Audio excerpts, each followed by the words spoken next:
O'Brien in stride. O'Brien coming off a 6-point game. Wants another one. They score! Delphi Colo's first career goal with 2:01 to break a scoreless tie against number 4. Good offensive zone pressure by Danahy. And that is going to go Massachusetts' way, I think. Henderson's going to go for the side-in.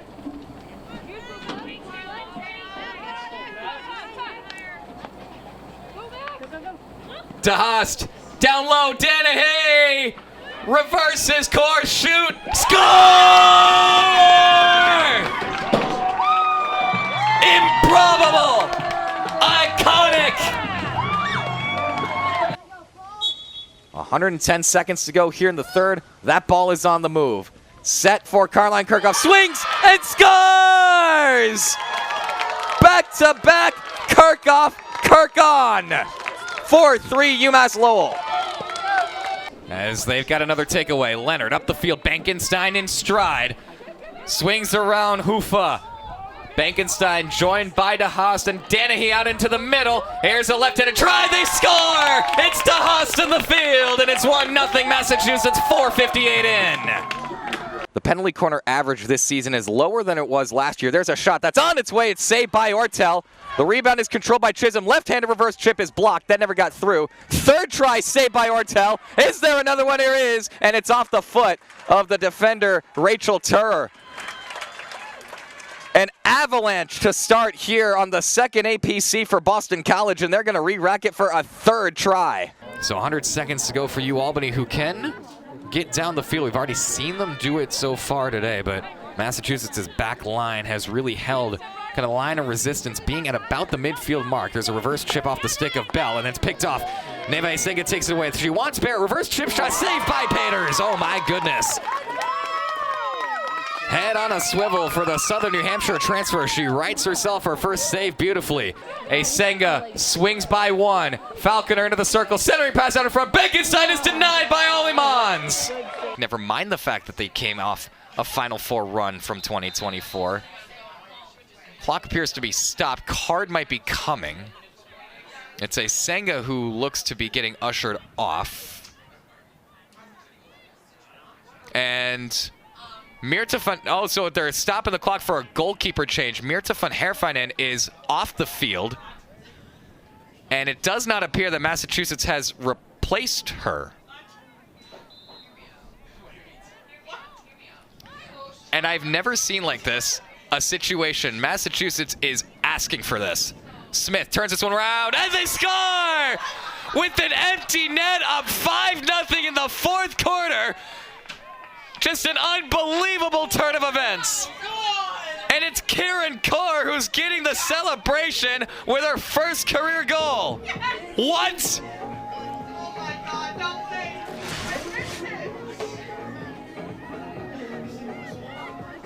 I ask everybody to remember any field hockey game they've ever seen where the events have turned such as this.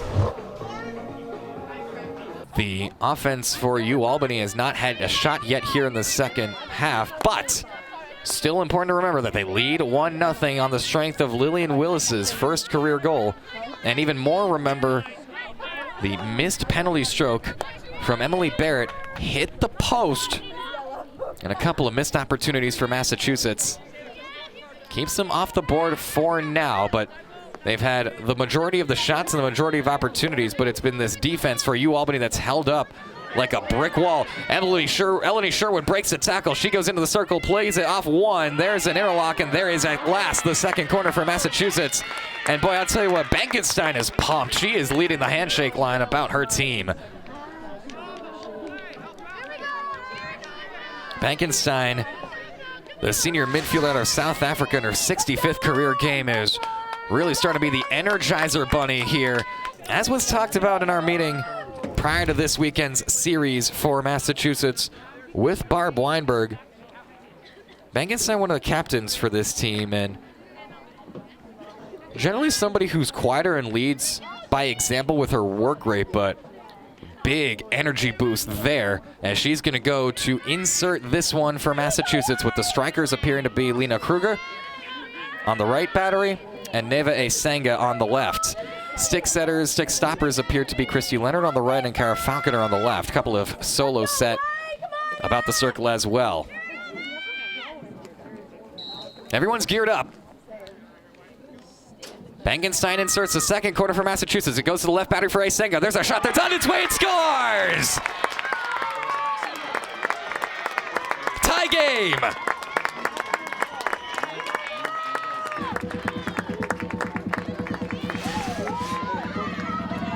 Massachusetts goal scored by number 3. It's Asenga. It's a direct shot, and they finally solve. Emma Paters. Falconer's going to get the primary assist. Bankenstein's going to get her second consecutive game with a secondary assist.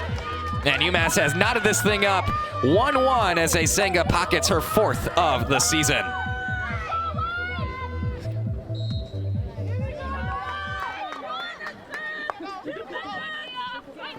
And the Massachusetts penalty corner unit, so good last year, drawing the 10th most in the country.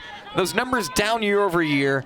7.8 in 2024, 6.86 here in 2025, but they get it where it counts. They tie the game at 1. And now they're looking for a turn of the script again. Eleni Sherwood swings by Bell. Oh, that was mean. But Bell has not the final word as there's a whistle against UAlbany. Bankenstein's going to have to take 5 yards with this coming inside the hash. They'll detour to the right side. That's a reason you see when there's a free hit coming from inside the hash, they don't go straight into the circle. You can't. For those of you new to the field hockey game. That one's aerial down, knocked down. Sophia Ponzini wants a word, and she gets a corner out of it. Much to the chagrin of Matilda Prada.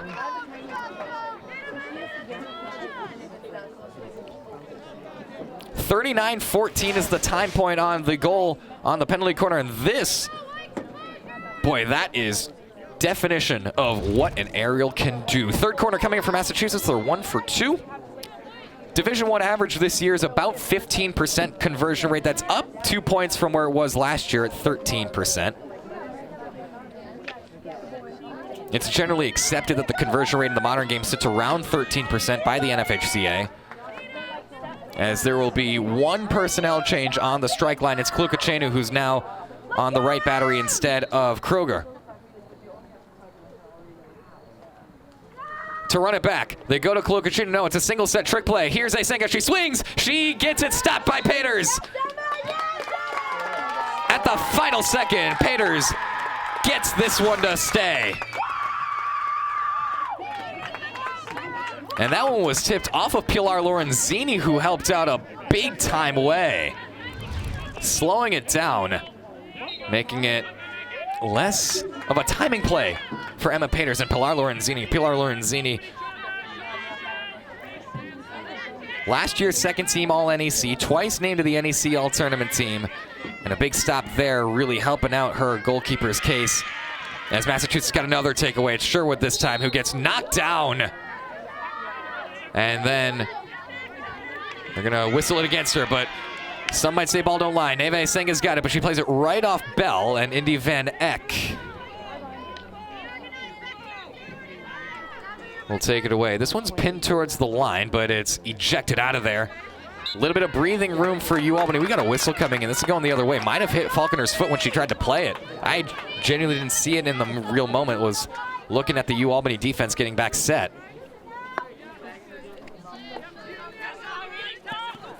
Lots to watch for. 10 field players at once on either side. As slipping and falling on the wet, fast surface is Lorenzini. Mia Smith has got it. Finds Sherwood on the right side. Swings away. She slipped too. Ooh, that's different.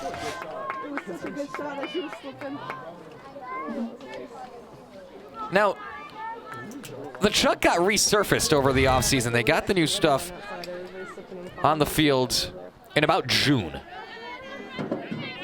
And UMass always enjoyed playing on the old surface of the Chuck, and Barb Weinberg told me that this new surface is just a modernized version of what it was in past years. But a couple of players slipping and falling saw Sherwood go down, and a UAlbany Great Dane defender, I think that was Bell if my memory serves as well.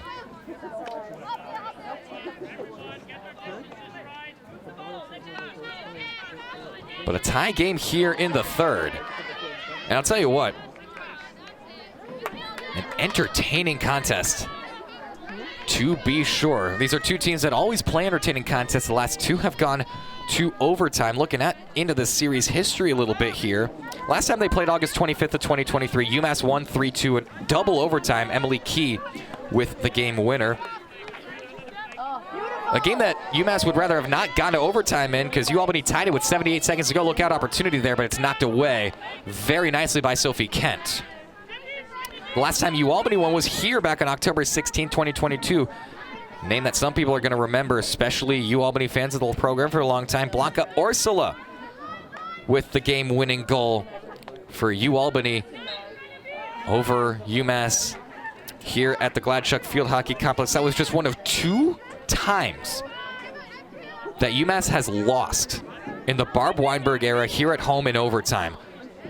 In the circle again, Massachusetts looking for another lane. Look out, it's loose, and a swing and a miss. Alexa Collins, point blank, just did not get it to go. Meanwhile, Eleni Sherwood is down for a card.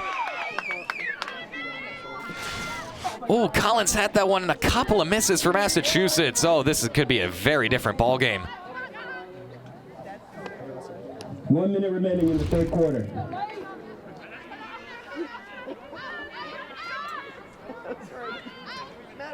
Man. Final 48 seconds of this third quarter. Savannah Henderson reverses it forward, finds Emily Barrett. Barrett swings by Zunick. Barrett into the circle, fires one at Paters, and it's deflected over the end line. Back out to the 25 it goes, with the clock continuing to tick down with 30 seconds left. There's another look at this one very quickly before play resumes, as it's back to the backfield. Aerialed forward by Klokachenu, but knocked down by Jenna Zunick, who clears it.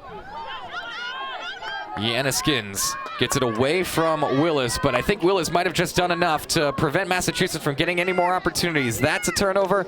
UAlbany with 6 seconds left. They can get something out of this. This is going to result in a card against Massachusetts. 2.7 seconds to go as Klokachenu goes down. It'll be a green card for her.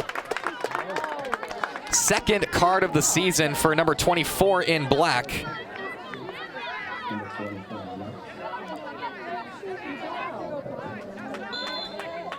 So this penalty will expire at just about a little under the 2 minutes in mark of the fourth quarter, where we'll go in a tie game when we come back.